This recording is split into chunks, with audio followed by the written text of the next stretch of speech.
ចិនអំពាវនាវឲ្យបញ្ឈប់សង្គ្រាមភ្លាមៗក្នុងវិបត្តិអ៊ីរ៉ង់ដោយបញ្ជាក់ថាសង្គ្រាមមិនផ្ដល់ផលប្រយោជន៍ដល់ប្រទេសណាមួយឡើយ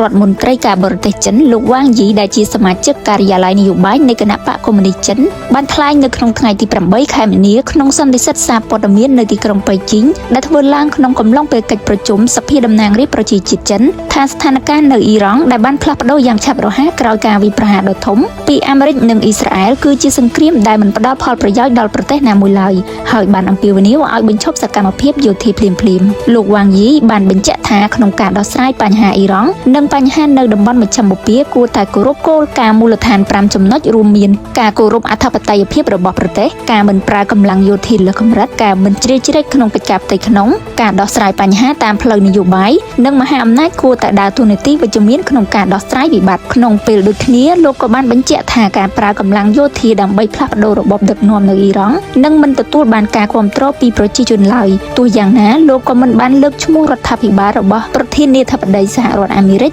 លោកដូណាល់ត្រាំដោយផ្ទាល់ហើយក៏មិនបាននិយាយអំពីការគាំទ្រយោធាចំពោះអ៊ីរ៉ង់ផងដែរលោកវ៉ាងយីបានបញ្ជាក់ថាប្រធានាធិបតីអាមេរិកលោកដូណាល់ត្រាំក្រុងនឹងធ្វើដំណើរទស្សនកិច្ចទៅកាន់ប្រទេសចិននៅចុងខែមីនាដើម្បីជួបពិភាក្សាជាមួយប្រធានាធិបតីស៊ីជីនពីងហើយបានអំពាវនាវឲ្យភាគីទាំងពីរគ្រប់គ្រងភាពខុសគ្នានៃមតិនិងការជៀសវាងការរំខានដែលមិនចាំបាច់ក្នុងទំនាក់ទំនងរវាងប្រទេសទាំងពីរ